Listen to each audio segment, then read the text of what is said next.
Class. ठीक, अब हम पढ़ने वाले हैं डायरिया के बारे में। ठीक, देखिए डायरिया क्या है। Diarrhoea is a defined as passage of loose watery or liquid stools usually more than 3 times a day. हम डायरिया कब बोलेंगे? जब उसकी फ्रीक्वेंसी पर डे किस फ्रीक्वेंसी कितने से ज्यादा होगी? 3 times या मोर than 3 times per day. Okay, and diarrhea can be caused by viruses like rotavirus, adenovirus, enterovirus, or some bacteria like E. coli, Shigella, Salmonella, Vibrio cholera, and some parasites like E. histolytica, Giardia, Trichuriasis, etc. Means जो diarrhoea है वो किसके द्वारा cause होता है? Option A virus, option B bacteria, option C parasite, option D all of these है ना। जिनमें से कुछ वायरसेस के नाम दिए गए हैं, कुछ बैक्टीरिया हैं, कुछ पैरासाइट्स है, तो सभी के कुछ कुछ नाम दिए गए हैं जिनके द्वारा जो डायरिया है वो कॉज हो सकता है। ठीक, अब देखिए इन 2014 116 lakh cases of acute diarrheal disease were reported leading to 1323 deaths। और 2014 के अकॉर्डिंग 116 जो लाख केसेस हैं वो एक्यूट डायरियल डिजीज के रिपोर्ट किए गए थे, जिनमें से 1323 जो लोग थे, उन जो पेशेंट थे उनकी डेथ हो गई थी। ओके, ठीक, नेक्स्ट हम बात करते हैं respiratory tract infection. Most important question है, यहां से क्वेश्चन पूछा जाता है। किस प्रकार से अभी बताता हूं।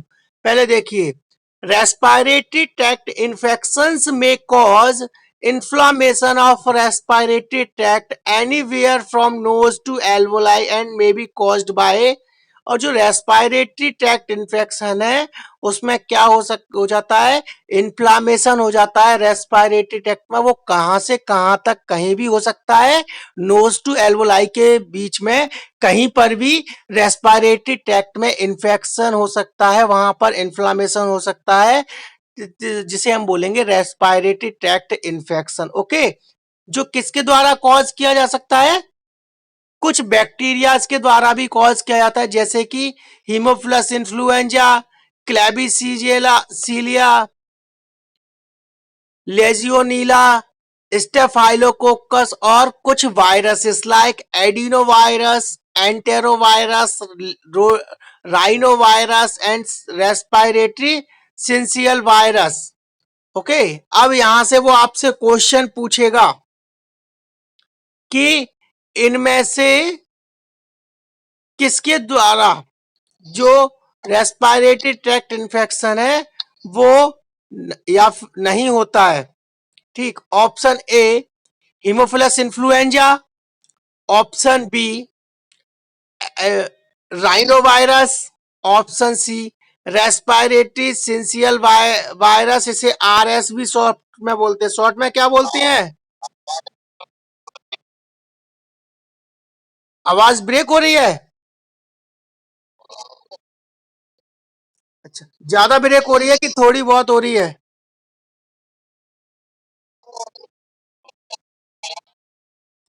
अच्छा, समझ में नहीं आया, मैं दोबारा रिपीट कर। अभी क्या, थोड़ा सा ये नेटवर्क प्रॉब्लम है, मैंने इसी के चक्कर में नया सेल फोन बुक किया है। बस वो 1 तारीख को आने वाला था, बट सम ड्यू रीजंस वो क्या लेट हो गया। 4 तारीख तक वो डिलीवर होगा, है ना। क्या है, जिससे इस सेल फोन से थोड़ा सा क्लास लेने में थोड़ी दिक्कत आ रही है, नेटवर्क प्रॉब्लम रहती है।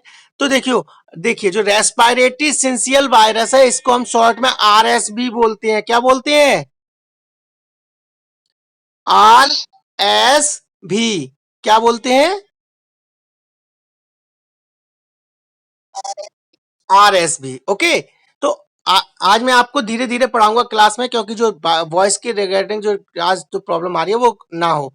ठीक है, तो वो आपको शॉर्ट में क्या क्या दे सकता है, वो आपसे पूछेगा कि इनमें से किसके द्वारा रेस्पिरेटरी ट्रैक्ट जो इन्फेक्शन है या रेस्पिरेटरी डिजीज है वो नहीं होती है।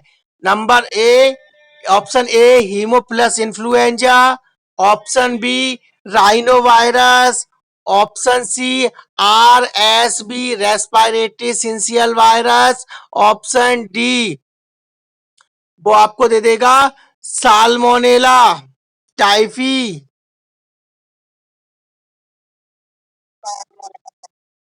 Salmonella typhi. ठीक है, तो हमें पता होना चाहिए कि इनके द्वारा रेस्पिरेटरी इन्फेक्शन होता है। और इसका जो एपिडेमियोलॉजी है वो क्या है, देखिए कि इन 2014 348 lakh cases of acute respiratory infection and 7 lakh cases of pneumonia with 2,932 and 2,661 deaths respectively were reported in India। तो देखिए एक्यूट रेस्पिरेटरी इन्फेक्शन के 348 लाख केसेस मिले, जिसमें से 2,932 केसेस की क्या हो गई थी, डेथ हो गई थी। इसी प्रकार से निमोनिया के 7 लाख केसेस मिले, जिनमें से 2,661 जो केसेस थे उनकी डेथ हो गई थी due to some respiratory tract infections in India. Okay, ठीक, इतना क्लियर हुआ। हाँ बोलो, बोलो बोलो विचित्र।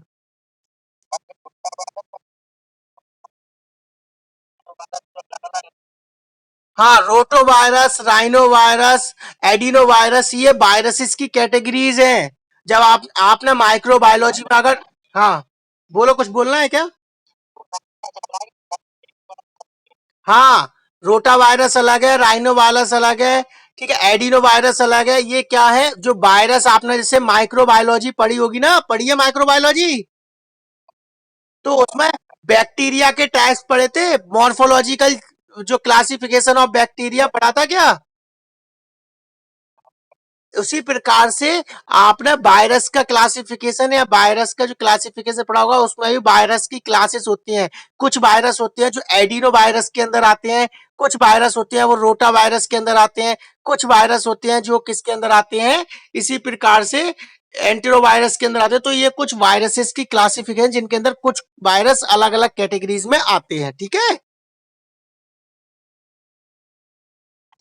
ओके, चलिए अब हम बात करते हैं स्कैबीज। स्कैबीज से भी क्वेश्चन आता है, मोस्ट इंपोर्टेंट है। और हमारे में क्वेश्चन आया था कि नहीं, पेडिक्लोसिस से आया था ना। हाँ, पहले हम स्कैबीज पढ़ते हैं और पेडिक्लोसिस पढ़ते हैं, दोनों में बड़ा कंफ्यूजन रहता है। देखिए स्कैबीज के बारे में पढ़ते हैं पहले हम। तो scabies is caused by infection with a mite is Sarcoptes scabiei. जो स्कैबीज है, ये जो इसका इन्फेक्शन जो कॉज होता है वो किसके द्वारा किया जाता है? हाँ, माइट, और माइट का पूरा नाम क्या है, वो सार्कोप्टिस स्कैबी। ओके, मोस्ट इंपोर्टेंट, ये याद रखना पहले तो। दूसरा, it causes severe etching and pimple like rashes in the body. और स्कैबीज में क्या होता है, क्या साइन एंड सिम्टम्स देखने को मिलते हैं? सीवियर इचिंग होती है और पिंपल्स लाइक रैसेस बॉडी में हो जाते हैं। जिस प्रकार से आपने घमोरिया देखी है,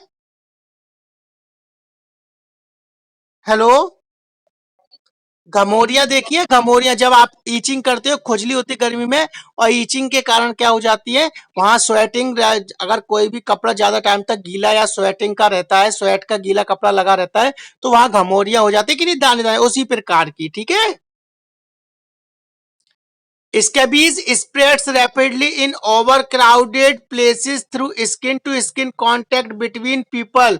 और जो स्केबीज है उसका मोड ऑफ ट्रांसमिशन क्या होता है? Option A faeco oral route, option B direct contact, option C skin to skin contact, option D vector borne disease. या फिर vector bond transmission.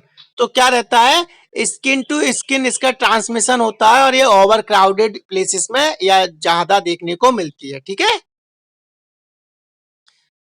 Next, it is identified with rashes, example pimple like eruptions especially in the skin folds on wrist, elbows, knees, the penis, breast और shoulders। अच्छा, ये जो pimples का eruption होता है वो कहाँ कहाँ देखने को मिलता है बॉडी में हमें? हाँ हाँ हाँ हाँ, नीज, नीज हुए, पेनिस, ब्रेस्ट और शोल्डर्स, ठीक है।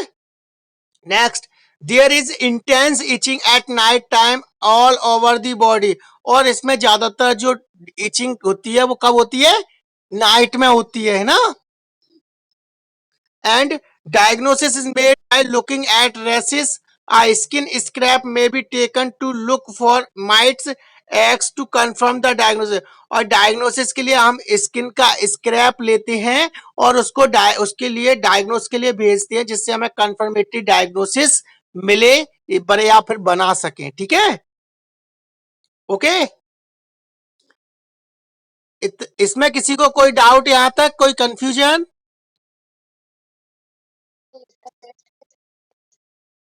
स्किन स्क्रब, स्क्रब का मीन्स होता है जैसे आप जो स्किन पर देखा है जो कुछ लोग फेशियल वगैरह करते हैं, देखा है,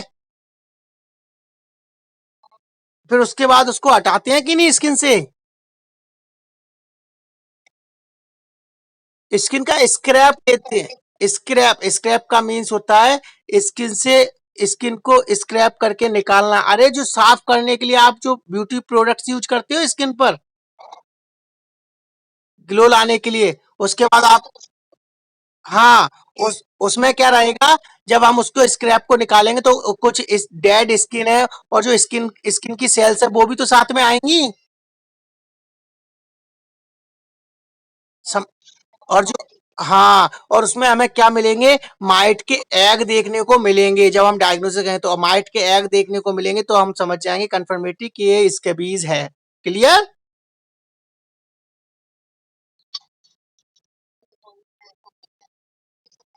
मतलब जो स्क्रैप मिलेगा, स्क्रैप में माइट के एग देखने को मिलेंगे हमें जब हम डायग्नोसिस करेंगे तो, ठीक है। क्या देखने को मिलेंगे हमें?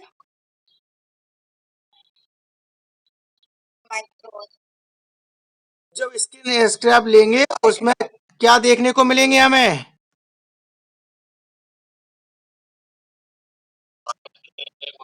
वाह, वेरी गुड गुप्ता जी, है ना, जिनसे हमें कंफर्म कर पाएंगे, हमारी डायग्नोस कंफर्म हो पाएगी कि ये जो है ये स्कैबीज है। ओके,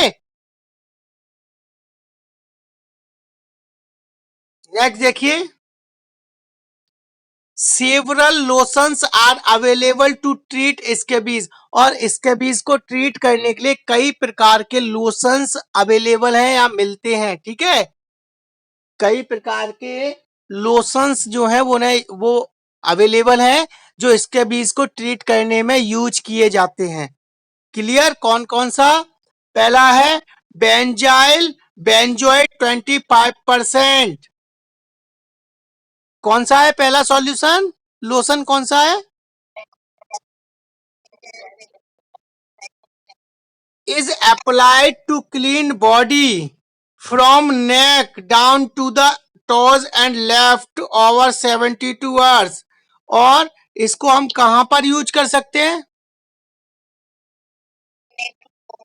हाँ, और कितने टाइम बाद इसको रिमूव कर देते हैं, वॉश कर देते हैं?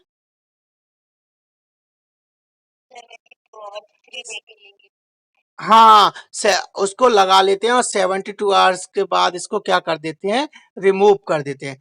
All clothes, bedding and towels used by the infected person should be washed on hot water और ड्राई इन सनलाइट।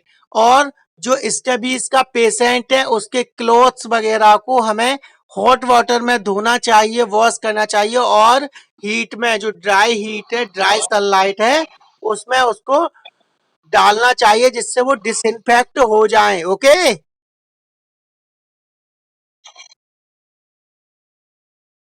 क्लियर हुआ? क्या हो गया?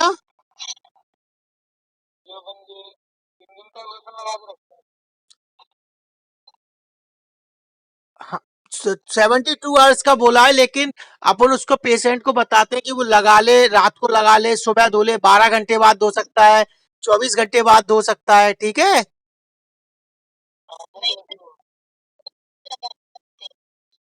क्या हो गया?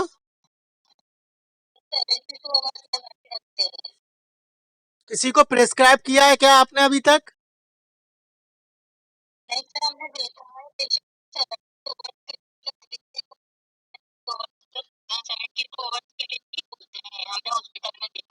हाँ, उस टाइम पे पेशेंट से नहाने के लिए मना कर देते हैं और उसको 3 दिन तक भी लगाने के लिए बोल सकते हैं ना। उसके बाद उसको कहते हैं वॉश कर दे इसको। ठीक है,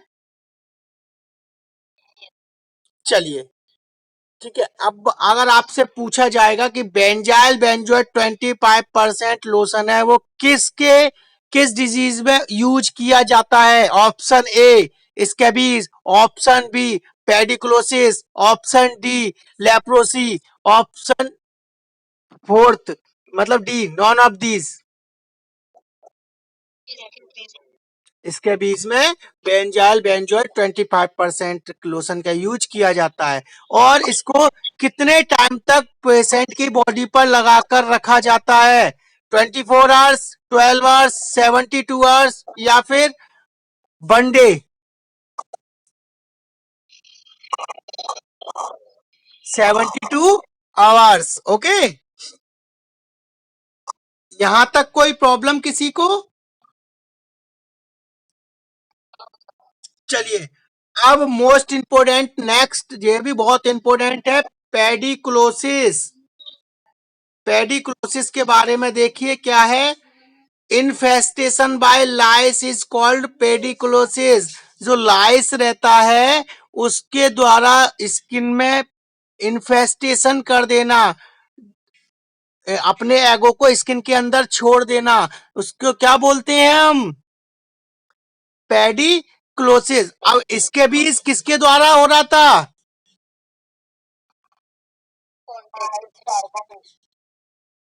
माइट के द्वारा हो रहा था, स्किन टू स्किन कांटेक्ट से ना। और लेकिन पेडिकुलोसिस किसके द्वारा हो रहा है? हाँ, इन्फेस्टेशन ऑफ लाई के द्वारा। ठीक है, अब लाइस आगे देखिए। Pediculosis is an infestation of lice and divided into 3 types. आप देखते हैं पेडिक्लोसिस कितने टाइप का पाया जाता है, बताइए? 3 टाइप का पेडिक्लोसिस पाया जाता है, हमें याद रखना है। मोस्ट इंपोर्टेंट क्वेश्चन है, यहां से क्वेश्चन पूछा गया था हमारे एग्जाम में।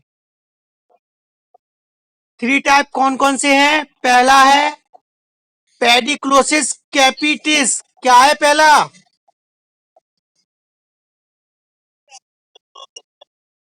कैपिटस मीन्स होता है हेड से, तो हेड लॉस इन्फेस्टेशन। अब आपसे पूछेगा पेडिक्लोसिस कैपिटिस कहां पर पाया जाता है, कहां पर देखने को मिलता है? वेरी गुड, हेड पर। ठीक है, दूसरा पेडिक्लोसिस कॉर्पोरिस। पेडिक्लोसिस कॉर्पोरिस कहां पर देखने को मिलता है? बॉडी में। ठीक है, और द लास्ट वन पेडिक्लोसिस प्यूबिस कहां देखने को मिलेगा हमें? Very good. तो पेडिक्लोसिस 3 टाइप का होता है। एक पेडिक्लोसिस कैपिटिस होता है जो हेड में देखने को मिलता है। एक पेडिक्लोसिस कॉर्पोरेस होता है जो बॉडी, पूरी बॉडी पर कहीं भी देखने को मिल सकता है। और लास्ट वन होता है पेडिक्लोसिस प्यूबिस जो प्यूबिक एरिया में देखने को मिलता है। इतना क्लियर हुआ?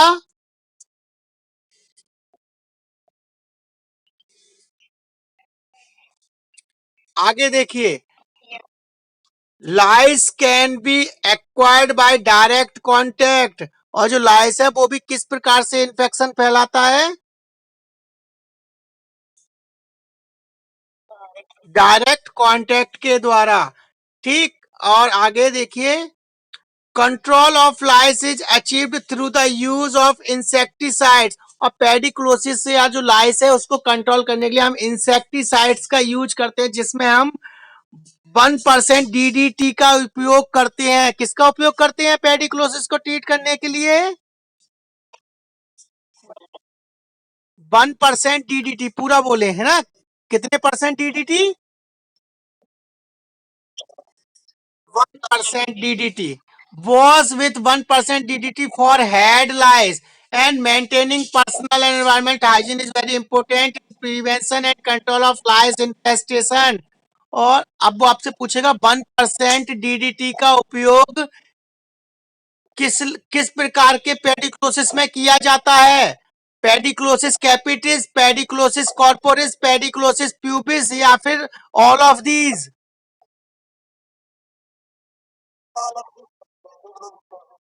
हाँ, त्यागी जी सही। देखो यहाँ लिखा हुआ है अलग, was with 1% DDT for head lice, किसके लिए? हाँ, तो पेडिक्लोसिस कैपिटिस में यूज किया जाता है मेनली। ठीक है, अब हम देखते हैं कुछ इन्फेक्शियस डिजीज और उसके कॉजेटिव एजेंट्स और टाइप्स ऑफ ऑर्गेनिज्म। किस प्रकार का ऑर्गेनिज्म है? बैक्टीरिया है, वायरस है, पैरासाइट है, प्रोटोजोआ है। ठीक है, तो अब हम देखते हैं इन्फेक्शियस डिजीजेस।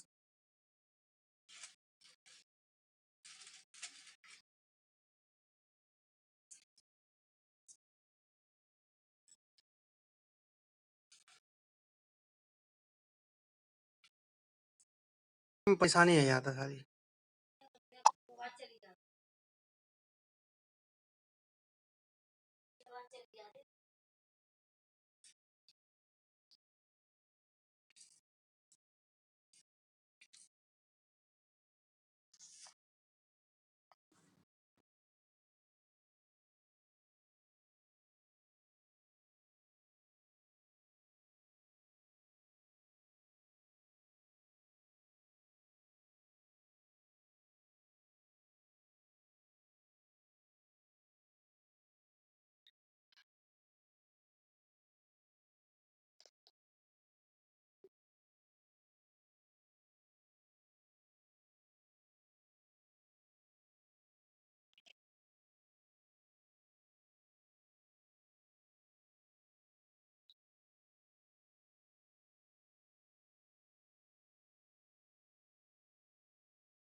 हेलो, सभी लोग आ गए?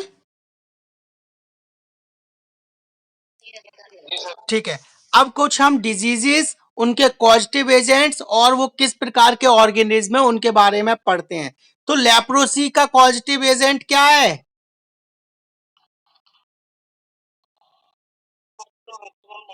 माइकोबैक्टीरियम लेप्री, जो क्या है? एक बैक्टीरिया, वायरस, प्रोटोजोआ, पैरासाइट, क्या है वो?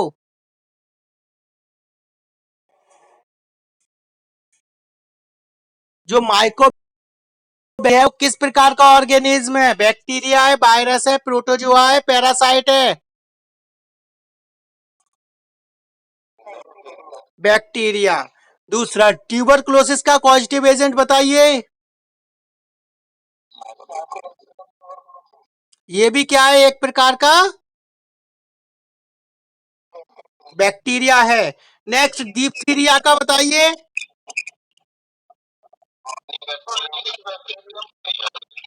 और ये भी क्या है? एक बैक्टीरिया है। मोस्ट इंपोर्टेंट लिस्ट है, यहां से क्वेश्चन आ सकता है। नेक्स्ट देखते हैं, उसके बाद है बूपिंग कफ।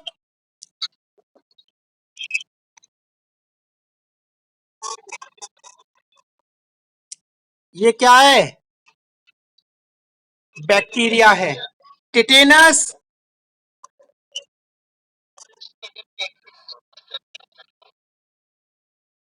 बैक्टीरिया है। पोलियोमाइलिटिस, और ये क्या है? ये वायरस है। मीजल्स, मीजल्स वायरस, ये एक वायरस है। एंट्रिक फीवर किसके द्वारा होता है? साल्मोनेला टाइफी, और ये एक प्रकार का क्या है? बैक्टीरिया है। वायरल हेपेटाइटिस, हेपेटाइटिस वायरस के द्वारा होता है, जो कि ये क्या है? वायरल डिजीज है। H I V AIDS H I V virus के द्वारा होता है, जो कि एक वायरल डिजीज है। ओके। अब बात आती है डायरिया की। देखिए हमने पढ़ा था कि नहीं अभी? Diarrhoea, rota virus, adeno virus, ये वायरस की कैटेगरीज हैं। बैक्टीरिया में विब्रियो कॉलेरा, साल्मोनेला टाइफी और सीजेला, ये बैक्टीरिया के क्लासेस हैं। पैरासाइट की बात की है तो एंटमीबा हिस्टोलेटिका, गियार्डिया, ट्राइक्यूरियास, ये क्या है? ये पैरासाइट हैं। तो डायरिया बैक्टीरिया, वायरस, पैरासाइट के द्वारा भी हो सकता है या होता है। ठीक है? क्या?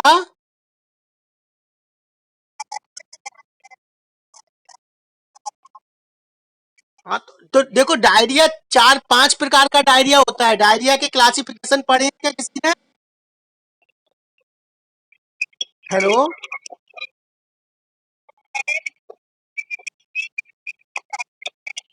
देखो डायरिया चार या पांच प्रकार का होता है, जिसमें bacterial diarrhoea, viral diarrhoea, parasitic diarrhoea होता है। तो इस प्रकार से किस प्रकार का डायरिया है, तो उस हिसाब से हम देख लेते हैं कि किस कैटेगरी में है। वायरल डायरिया है, बैक्टीरियल डायरिया या पैरासाइटिक डायरिया है ना? ठीक है। आगे देखिए, रेस्पिरेटरी ट्रैक्ट इन्फेक्शन किसके किसके द्वारा हो सकता है?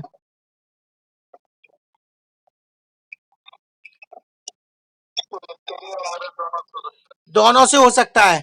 बैक्टीरिया की बात की जाए तो प्लस हिमोप्लस इन्फ्लुएंजा, क्लेबिसिला, लोजिनोलिया, स्टेफाइलोकोकस, ये कुछ बैक्टीरिया है। वायरस की बात की जाए तो adenovirus, enterovirus, rhinovirus और आरएसवी वायरस के द्वारा भी जो रेस्पिरेटरी इन्फेक्शन जो ट्रैक्ट होता है वो हो सकता है। ठीक है।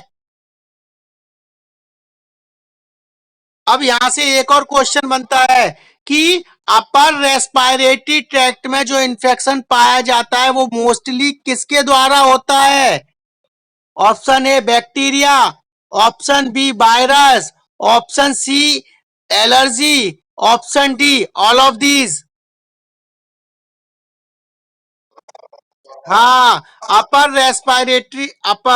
जो अपर रेस्पिरेटरी ट्रैक्ट है,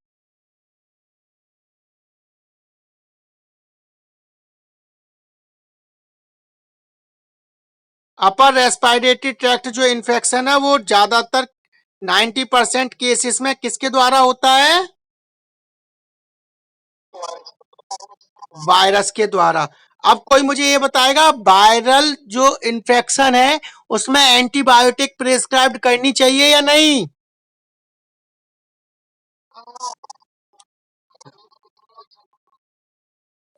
देती है, लेकिन वायरल जो इन्फेक्शन है उसमें एंटीबायोटिक्स का कोई भी रोल नहीं है, क्योंकि एंटीबायोटिक्स सिर्फ और सिर्फ बैक्टीरिया के लिए यूज की जाती हैं। वायरल पर उनका कोई भी असर नहीं होता है। ठीक है। ओके, चलिए अब आगे देखते हैं क्या है। अब हम बात करते हैं स्कैबीज। तो स्कैबीज का पॉजिटिव ऑर्गेनिज्म क्या है?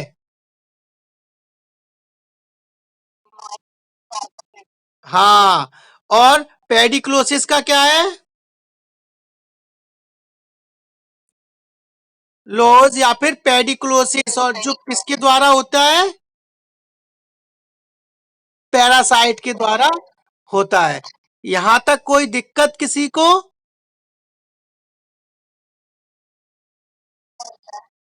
ओके, चलिए अब हम बात, हाँ बोलो।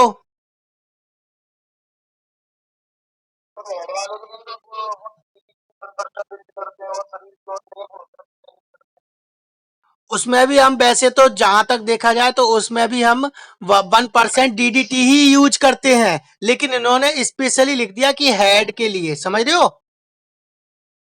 जिस प्रकार से बेंजाइल बेंजोएट 25% हम यूज कर रहे थे कि नहीं कर रहे थे इसके बीच में, उसी प्रकार से 1% डीडीटी का यूज करते हैं, लेकिन अगर वो स्पेसिफिक पूछता है तो हमें बताना पड़ेगा कि फिर हेड के लिए करते हैं, समझ रहे हो।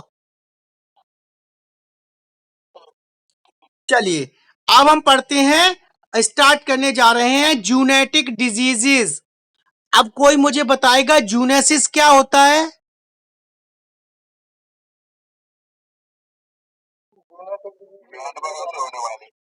हाँ, जूनेसिस या जूनेटिक, जू का मीन्स होता है चिड़ियाघर।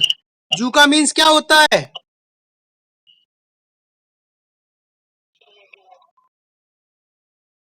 जू का मतलब देखा जाए तो इनडायरेक्टली वो किस चीज की बात करना चाह रहा है, एनिमल्स की। जब कोई डिजीज एनिमल्स से ह्यूमंस में ट्रांसफर होती है या ह्यूमंस में जब वो होती है, that is called zoonotic diseases या जूनेसिस, क्या बोलते हैं उसे हम।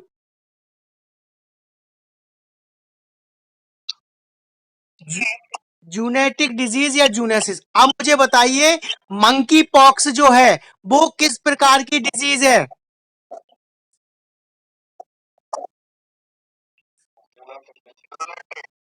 अभी लेटेस्ट डिजीज आई है, पता होगा ना, मंकी पॉक्स।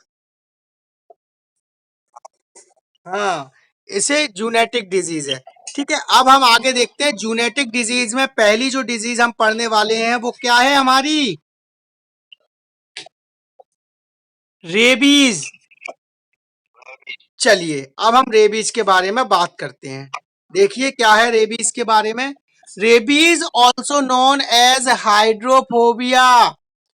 रेबीज को हम और किस नाम से जानते हैं।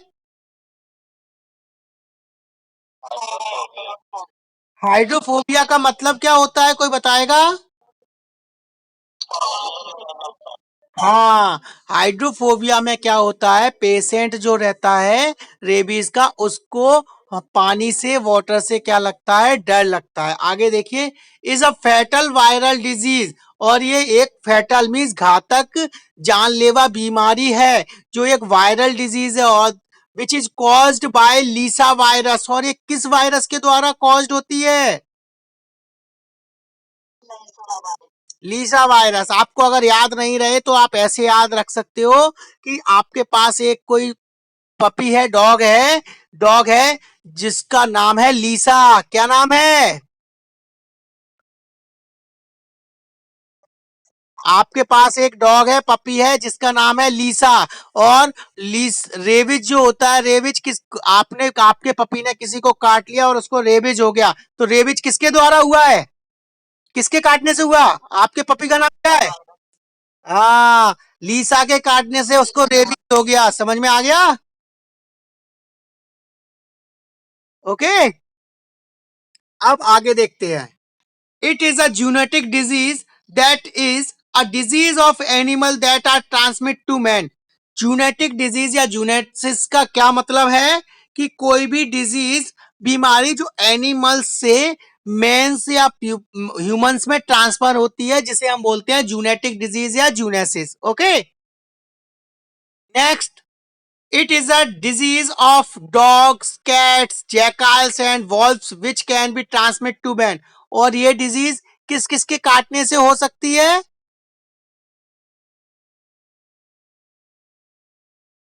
हेलो, किस किस के काटने से। हाँ, डॉग, कैट, जैकाल, वुल्फ्स, इनके द्वारा काटने से ये क्या हो सकती है, ट्रांसमिट हो सकती है।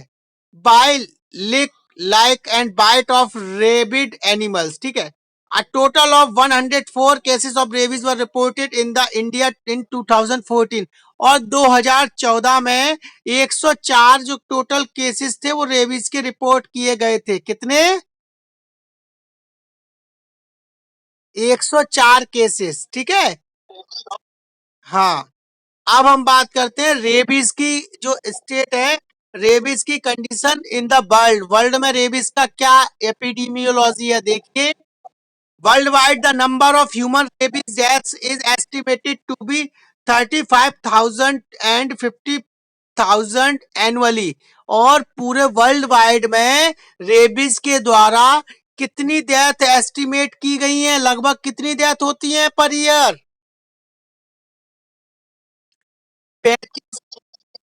35,000 से लेकर 50,000 तक। Okay. And rabies occurs in all continents except Australia and Antarctica. Most important question है कि रेबीज किस वर्ल्ड वाइड पूरे वर्ल्ड में किन कॉन्टिनेंट्स में नहीं पाया जाता है? Option A in India, option B Australia and Antarctica, option C United Kingdom, और option D none of these.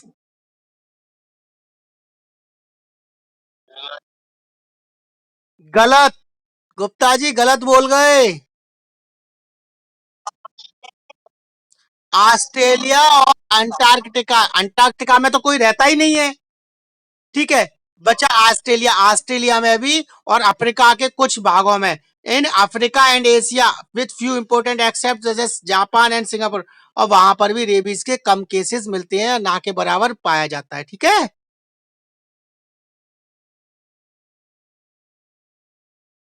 Okay. अब देखते हैं इंडिया में क्या है रेबीज की कंडीशन।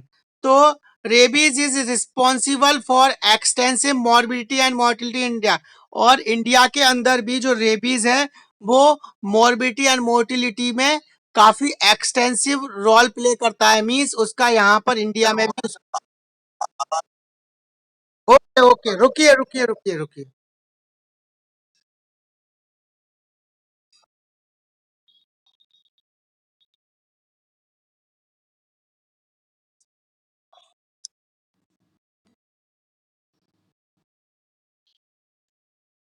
अब वॉइस की अब आ रही है वॉइस? हेलो। ठीक है ठीक है ठीक है। आज के लिए कॉपरेट कर लो, बाकी का फिर हम कंटिन्यू करेंगे तो अच्छे से ही करेंगे आगे। ठीक है। इंडिया में रेबीज का स्टेटस क्या है देखिए। Rabies is responsible for extensive morbidity and mortality in India. The estimated number of deaths per year is around 20,000। और इंडिया में लगभग हर साल कितने लोग, कितने केसेस रेबीज के कारण मर जाते हैं? 20,000 लोग। अब मुझे एक चीज बताइए, रेबीज वायरस आपके बॉडी के किस सिस्टम को अफेक्ट करता है? Option A cardiovascular system, option B immunity system, option C respiratory system, option D musculo neural system. हाँ, मस्कुलर न्यूरल सिस्टम को अफेक्ट करता है रेबीज। क्लियर? आगे देखिए। Almost 1.8 million people annually receive post-exposure prophylaxis against rabies following bite or exposure to rabid or suspected rabid animals। और कम से कम 1.8 million जो लोग हैं वो रेबीज का इंजेक्शन लेते हैं आफ्टर दी एक्सपोजर। जब वो किसी एनिमल्स के द्वारा बाइट कर लिए जाते हैं, काट लिए जाता है किसी एनिमल के द्वारा जो रेबीज सस्पेक्ट हो सकता है, तब उसके द्वारा फिर क्या करते हैं, 1.8 मिलियन पीपल होते हैं वो पोस्ट एक्सपोजर के बाद क्या लेते हैं? रेबीज का टीका लेते हैं। ओके। विद द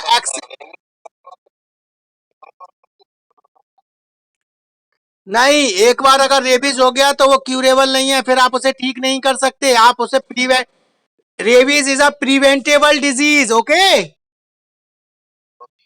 हाँ। कैटरेक्ट कैसी डिजीज है, क्यूरेबल या प्रिवेंटेबल?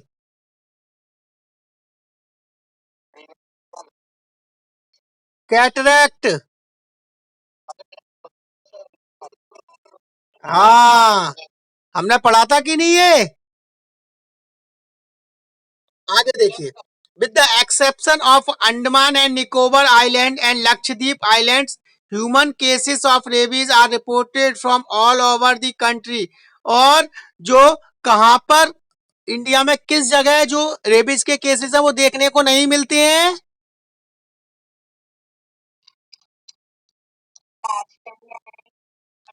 इंडिया की बात कर रहा हूं। हम इंडिया की बात कर रहे हैं, इंडिया में किस जगह देखने को नहीं मिलता है? हाँ, हाँ, Andaman Nicobar. Okay, the cases occur through out the year. 96% of mortality and morbidity is associated with dog bite, cats, wolf, jackal। और 96% जो मोर्बिडिटी और मोर्टिलिटी रेट है वो किसके द्वारा देखने को मिलती है हमें? Dog, cat, wolf, jackal, mongoose और मंकी के और अदर जो एनिमल्स है उनके काटने के द्वारा देखने को हमें मिलती है। ठीक है, ओके। अब देखिए यहां से क्वेश्चन आया था कि नहीं? यहां से क्वेश्चन पूछा था कि नहीं?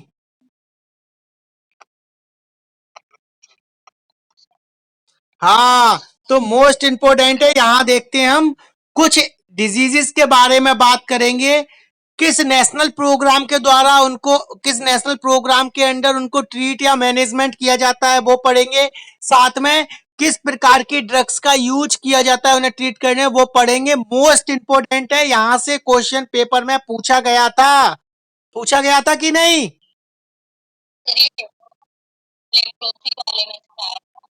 हाँ, लेप्रोसी से आया था, है ना? तो देखिए, पहला हम पढ़ते हैं लेप्रोसी। कौन सा पढ़ते हैं पहला हम? लेप्रोसी डिजीज किस नेशनल प्रोग्राम के अंदर इसको मैनेजमेंट किया जाता है?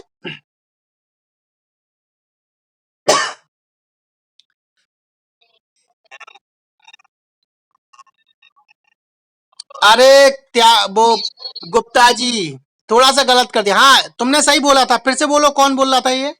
National leprosy eradication programme.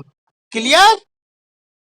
वो आपसे पूछ सकता है लेप्रोसी का मैनेजमेंट तथा उसका किस नेशनल प्रोग्राम के अंदर उसको ट्रीट किया जाता है, तो कौन सा प्रोग्राम होगा? NLEP, national leprosy एडिकेशन programme. Clear? अब एक और चीज याद रखिए, लेप्रोसी को ट्रीट करने के लिए वैसे जो फर्स्ट प्रायोरिटी ऑफ जो ड्रग ऑफ चॉइस रहती है वो होती है डेप्सोना। कौन सी होती है? डेप्सोना। तथा इसके साथ ही और भी जो ड्रग्स है उनका यूज किया जाता है को ट्रीट करने के लिए, जैसे कि रिफेम्सिन और क्लोफाजीमाइन। कौन कौन सी है वो?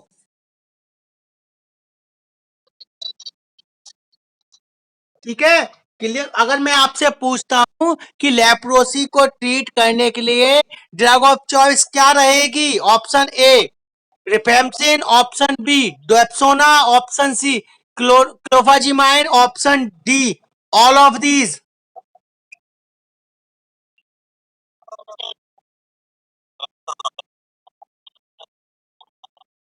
हाँ, ड्रग ऑफ चॉइस पूछा है तो डेप्सोना आएगी। अगर मैं ये ड्रग ऑफ चॉइस नहीं पूछता, मैं पूछता इनमें से कौन ड्रग का उपयोग किया जाता है ट्रीट को, तो सभी का किया जाता, तब ऑल ऑफ दीज आता। ओके, क्लियर हुआ?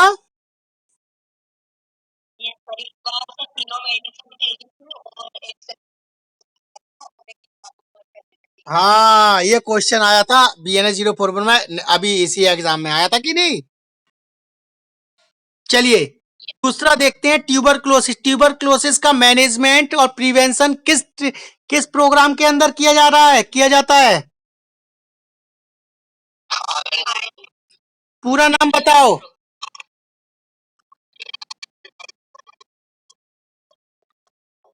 डॉट्स का उपयोग किस प्रोग्राम के अंदर किया गया था? अरे किस प्रोग्राम के अंदर किया गया था, मैं प्रोग्राम पूछ रहा हूं, कौन सा प्रोग्राम है? हाँ, रिवाइज नेशनल ट्यूबरक्लोसिस प्रोग्राम के अंतर्गत ही ट्यूडोट्स का यूज किया गया था, उपयोग करना स्टार्ट किया गया था, ठीक है। नेक्स्ट आप देखिए, ट्यूबरक्लोसिस को ट्रीट करने के लिए कौन कौन सी ड्रग यूज की जाती है? सारी फर्स्ट लाइन ड्रग लिखी हुई है, कौन कौन सी है? ट्यूबरक्लोसिस पढ़ा है, उसमें दो टाइप की ड्रग होती है, फर्स्ट लाइन ड्रग और सेकंड लाइन ड्रग, पढ़ी थी कि नहीं?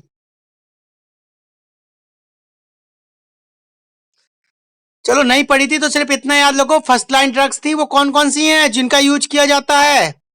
रिफेम्सिन, आइसोनियाजिड, इथेम्ब्यूटॉल और पायराजिनामाइड, ठीक है।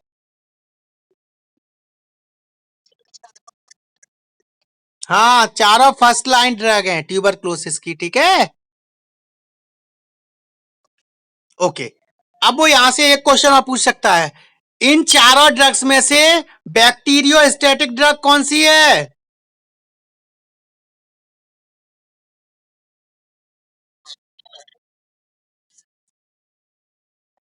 रिफेम्सिन, आइसोनियाजिड, इथेम्ब्यूटॉल और पायराजिनामाइड के अंदर इन चारों में से कौन सी ड्रग है जो ट्यूबरक्लोसिस के लिए यूज की जाती है और जो बैक्टीरियोस्टैटिक है?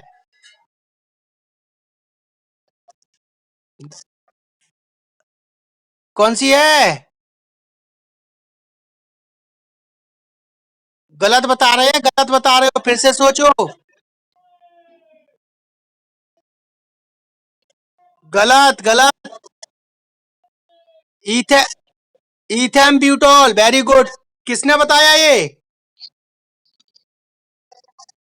हाँ, कौन सी ड्रग है जो बैक्टीरियोस्टैटिक है? याद रखना, इथेम्ब्यूटॉल बैक्टीरियोस्टैटिक ड्रग है। अब बैक्टीरियोस्टैटिक का मतलब पता है सभी को? हाँ, वो उस बैक्टीरिया को किल नहीं करेगी, उसको डिस्ट्रॉय नहीं करेगी, उसकी ग्रोथ को रिटार्डेशन करेगी, उसको ग्रोथ एंड डेवलपमेंट को रोक देगी, उसको मल्टीप्लिकेशन नहीं करने देगी। क्लियर? ओके, चलिए अब हम आगे चलते हैं। डिप्थीरिया के लिए कौन सा प्रोग्राम यूज करते हैं? Diphtheria, whooping cough, tetanus, poliomyelitis, measles, hepatitis B, इनके लिए कौन सा प्रोग्राम यूज करते हैं? हाँ, यूनिवर्सल इम्यूनाइजेशन प्रोग्राम। अब आगे देखिए, इसके बाद हम देखते हैं एंट्रिक फीवर। एंट्रिक फीवर का कहाँ किया जाता है? इसका किस प्रोग्राम के अंदर मैनेजमेंट किया जाता है? फुल फॉर्म बताइए।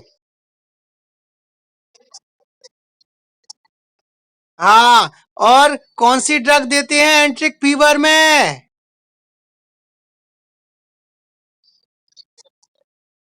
याद रखना, मोस्ट इंपोर्टेंट है, मैं आपसे फिर बोल रहा हूं, इस चार्ट को याद रखना।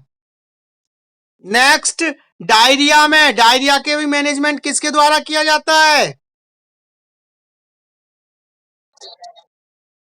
हाँ, ओआरएस के द्वारा। ओआरएस का पूरा नाम?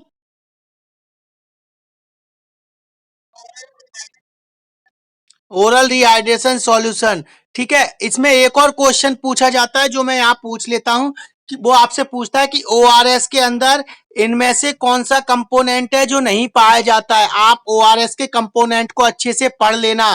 ओआरएस में कैल्शियम नहीं पाया जाता है, ठीक है।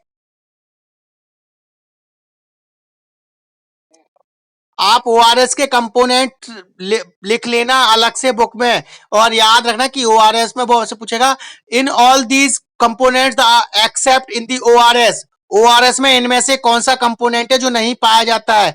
वो आपसे पूछ लेगा ग्लूकोज, सोडियम क्लोराइड, और इस तरीके से दो और दिए रहेंगे जिसमें से, ठीक है।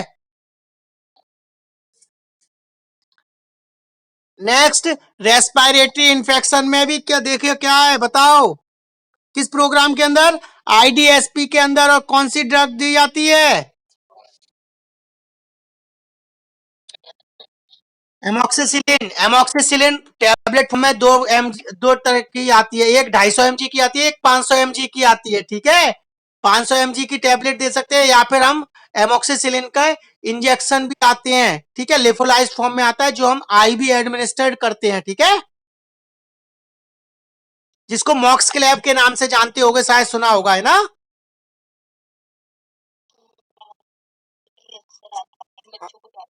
हाँ, इसके में किसका यूज करते हैं, किस ड्रग का?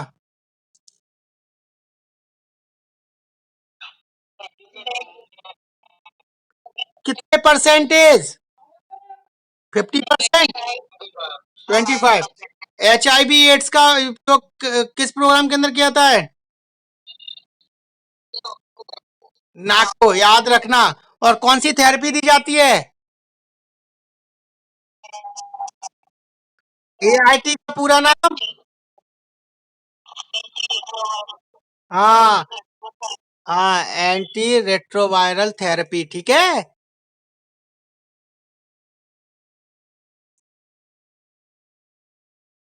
यहां तक किसी को कोई प्रॉब्लम? चलिए, अब हम आगे देखते हैं। ये हमारी फर्स्ट यूनिट कंप्लीट हो गई है, ठीक है।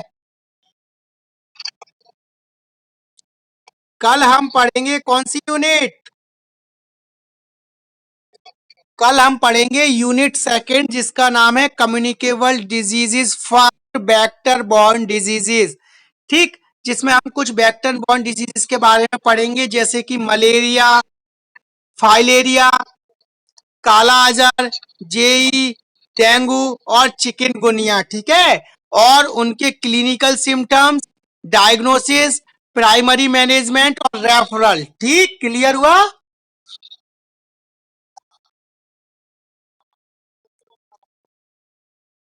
मतलब कल हम जो स्टार्ट यूनिट करेंगे वो सेकेंड यूनिट रहेगी, जिसका नाम है communicable diseases part 1, vector borne diseases. इसमें हम वेक्टर बॉर्न डिजीजेस के बारे में पढ़ेंगे, उनका मैनेजमेंट, उनके क्लिनिकल सिम्टम्स, उनका रेफरल और उनकी डायग्नोसिस किस प्रकार से बनाई जाती है, इसके बारे में हम पढ़ेंगे कल। ओके, ओके, आज की क्लास हम यहीं एंड करते हैं। ओके,